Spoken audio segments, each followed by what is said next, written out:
So it's a crisis of unprecedented levels in the private rental market, and people are really feeling it. And the reason why the Simon Community monitors this is the HAP payment is the payment that will prevent people coming into homelessness and will support people out of homelessness, and it isn't functioning in the system because the housing system, the rental system, isn't working.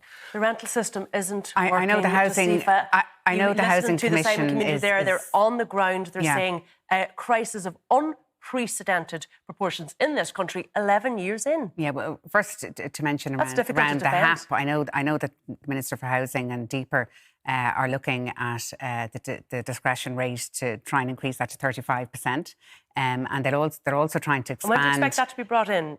I assume soon. I know that they're working on it at the moment. He'll obviously have to get the sanction from Deeper to do that. But obviously then as well, what they're trying to do is expand the rate, so for couples to singles, so that would effectively secure they're working on their tenancies and prevent those entering homelessness as well. So 11 years in, Ciara, the message from the government is we're working on it. Rents in my constituency went up 15% in the last year.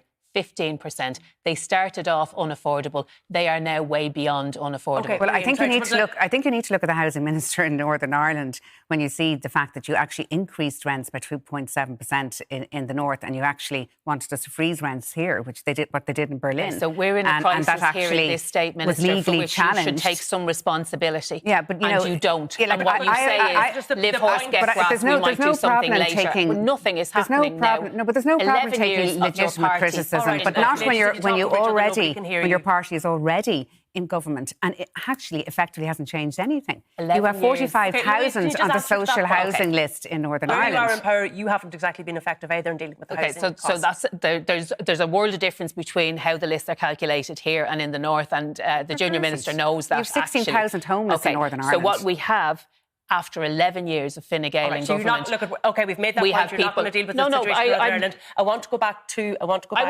do want to address that, because what I want to say is very, very simple. Okay, 11 years, Fine Gael in government, and they have failed. They won't failed in the north. I mean, look, whilst immediately we have to deal with the HAP issue, the answer here is to deliver housing.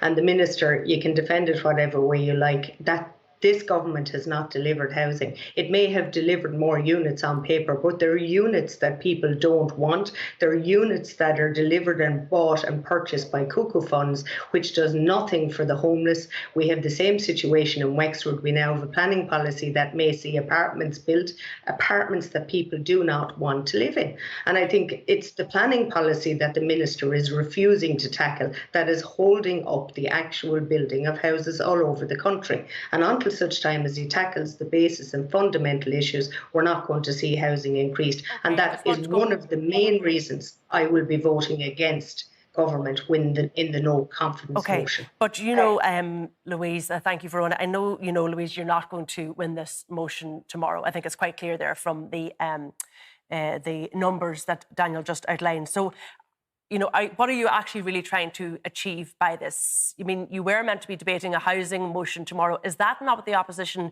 should be doing, rather than, coming up with these motions that they know are going to fail? That is perhaps a waste of time. It's not a waste of time. Democratic accountability is never a waste of time, and the minister and her colleagues you're not going to really achieve anything, might be allergic to accountability, but Sinn Féin is not.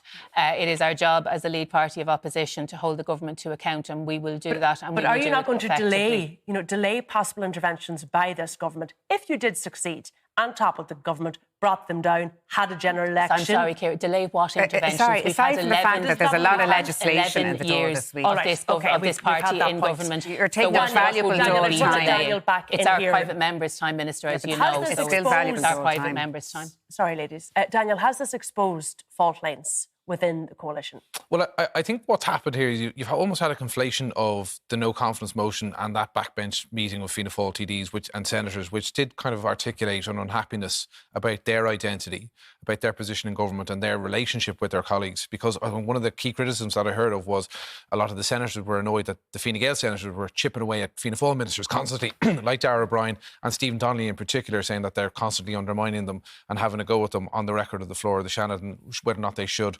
respond in kind. I think what we've seen so far is a government has been relatively stable, but I think the closer we get to kind of the next election cycle, morale is wavering, is it? I get that sense that, you know, they're figuring out we might be okay in government, but how do we then go back to the electorate and be rivals again? And that issue, I think, is sitting uncomfortably. We've also had, I suppose, the clearing up of the Leo Varadkar issue. And I think the reality is beginning to hone in that the closer we get to December, he gets stronger. And Fianna Fáil, notwithstanding being in government in the Taoiseach's office for the last 2.5 years, have very little to show for it.